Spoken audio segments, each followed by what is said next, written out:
L'un des principaux conseillers de Benjamin Netanyahou, Nir Kefetz, qui a déclaré effectivement que le poste de ministre des Affaires étrangères sera réservé à Yitzhak Herzog, le leader de l'opposition de centre-gauche, l'Union sioniste. Si et quand cette formation rejoint le gouvernement Netanyahou, pour l'instant il n'en est pas question bien évidemment, mais ça pourrait se faire dans les semaines, voire dans les mois qui viennent, tout simplement parce que la majorité dont dispose Benjamin Netanyahou à la Knesset est trop étroite, elle dépend des caprices de telle ou telle faction, voire même de tel ou tel député. Mais c'est crédible l'entrée de la gauche au gouvernement ? Pour l'instant non. Par contre, dans les mois, peut-être même dans les semaines à venir, les conditions pourraient effectivement le permettre.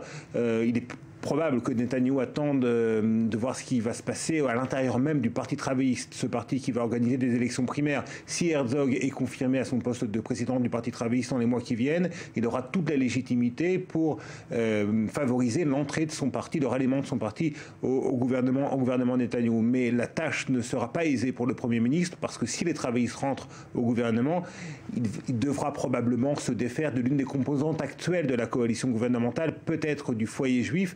Or, le foyer juif, le monde sioniste religieux, c'est un peu ce qui a fait le succès électoral du Likoud. Par conséquent, Netanyahou aura un dilemme à régler. Il sera pris entre le marteau et l'enclume, entre sa volonté d'élargir son gouvernement d'un côté et sa volonté de ne pas trop froisser ses alliés naturels au niveau politique, aussi au niveau de la société israélienne.